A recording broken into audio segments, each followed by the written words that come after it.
Hello everyone, welcome to another video by the AI Loop. Today we're going to be looking at BERT, bidirectional encoded representation from transformers. So let's start.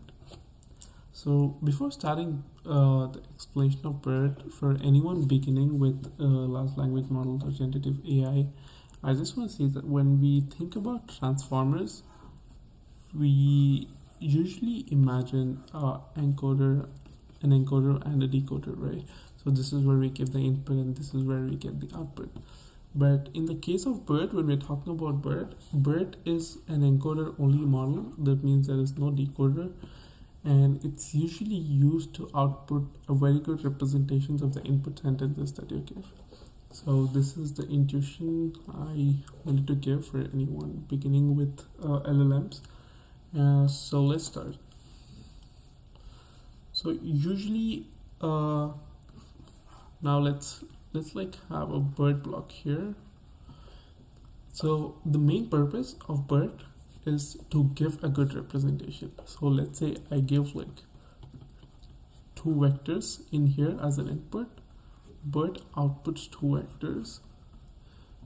But the difference between these two vectors is that this is a very good representation of the input sentences rather than this.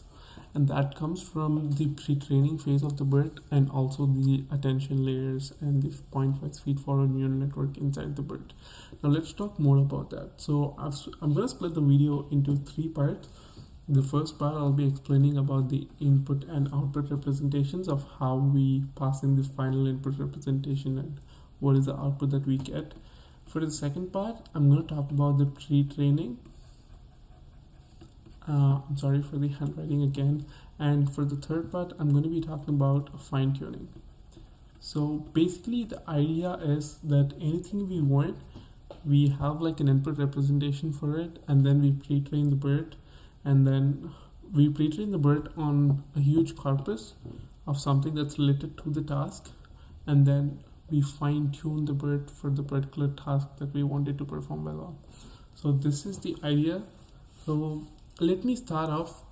So first let's talk about the input representation and the output.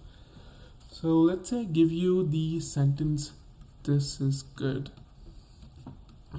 and we have a BERT block here.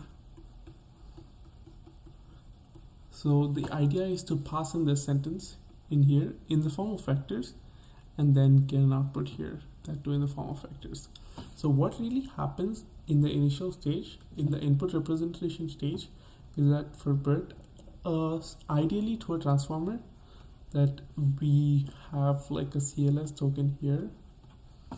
A CLS token gets appended in the start that indicates the start of the sentence. That is followed by the sentence itself and a sub token. This is usually the end of sentence token, or this is also used to separate two sentences. So we have like a token in the middle. So the CLS token, it's ideally a representation of the whole sentence. That is, when we pass the CLS token as an input to BERT and we get the output vector, that vector corresponding to the CLS token will be a very good representation to sum up the whole sentence. So that's why we use the CLS token for classification purposes. And apart from that, every word has its own vector representation. So ideally we have the pre-trained learned embeddings. So the first step is to get an embedding like a vector representation for each of the word, and ideally we do that for 5 words. That's 5 representations, and then to this we add on a positional embedding. This again continues for the rest of the 5 words. So this way we get the final representation. This is ideal to a transformer where we have a final representation that's made of the initial embeddings plus the positional representation, and these are the vectors that are passed into BERT, right? So this is where we pass the input and this is where we get the output. So this is all about the input and output of how we represent. The input is slightly modified in the pre-training phase. I'll be talking about that when we go into pre-training. but the output would be a very good representation of these sentences, and then the CLS token representation is an aggregation of the whole sentence. That means with that vector we could perform operations to classify or do any other kind of stuff on the whole sentence. Now let's get to the pre-training stage.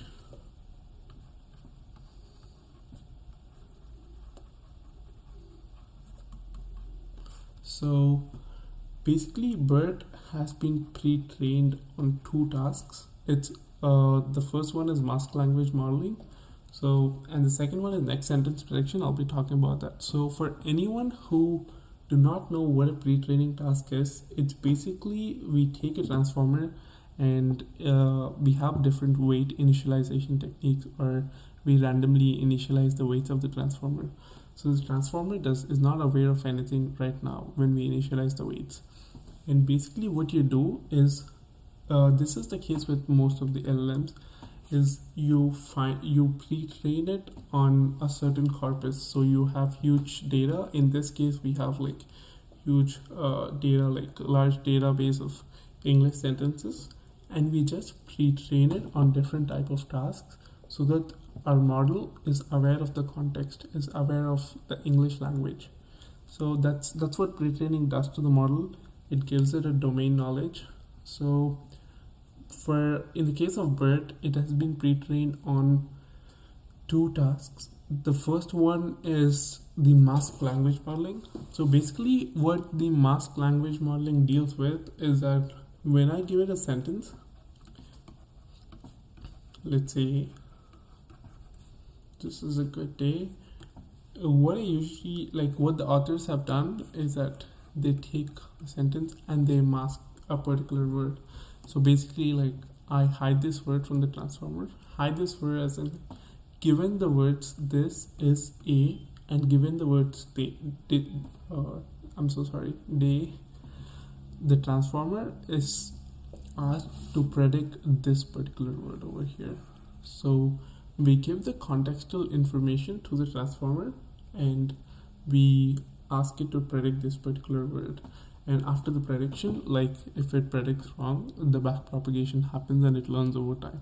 So basically this way it learns which word comes where, and then like that gives it a domain knowledge of how the English sentences are formed or how grammatically they make sense.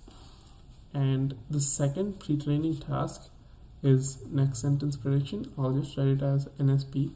So this is a fairly simple task. I mean both of them are. So in NSP basically we give like sentence 1 and sentence 2. We give two sentences. We're not going to predict the whole sentence, but the thing is that given two sentences as a pair to BERT, they're given to the model, it has to output a yes or a no. Basically it has to predict if two sentences follow each other or they're completely different sentences that do not make sense together. So this way the intuition is that it knows which sentence follows which, and then that improves the domain knowledge a bit more. So these are the two pre-training tasks. And when I talked about the input-output representation for this, basically you have sentence 1 and you have sentence 2. So in along with like the initial embeddings and the positional embeddings, they also add a vector that tells which sentence it belongs to. So like let's say these are like series of vectors for sentence 1 and 2.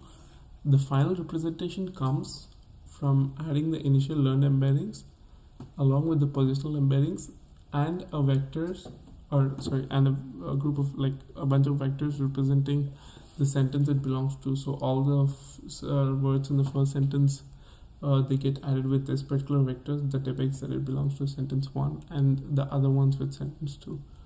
So that's the way pre-training is done in BERT.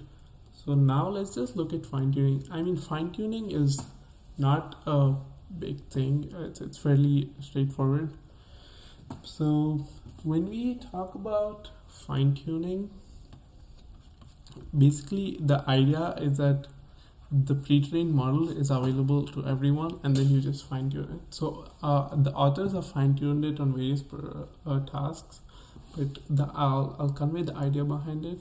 So now you have BERT, right?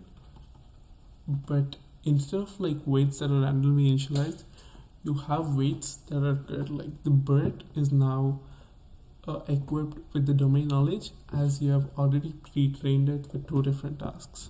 So anything that you pass and you get as an output is a very good representation of that particular sentence. So what really happens is, let's assume I'm giving the input through here, just for like, so that the space is efficiently used, and I'm getting an output here. Let's just say I'm giving like one word here, right? Like I'm just giving the CLS token here, and I'm getting the output vector here. And we know that a token like CLS is usually a representation of the whole sentence. So what is usually done is that now we have, I think the vector size is 768. Like usually if you use BERT, the vector size it outputs is 768 for each of the tokens. So this particular word is then fed into a neural network. Like, I don't know, let me just try it this way.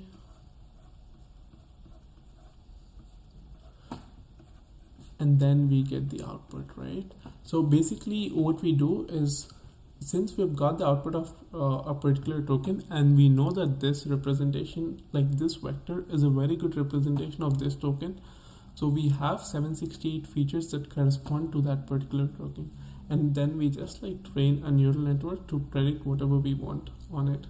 So even for like the next sentence prediction task, is like when we have 2 sentences, we also have like a CLS token that's being passed on with the 2 sentences.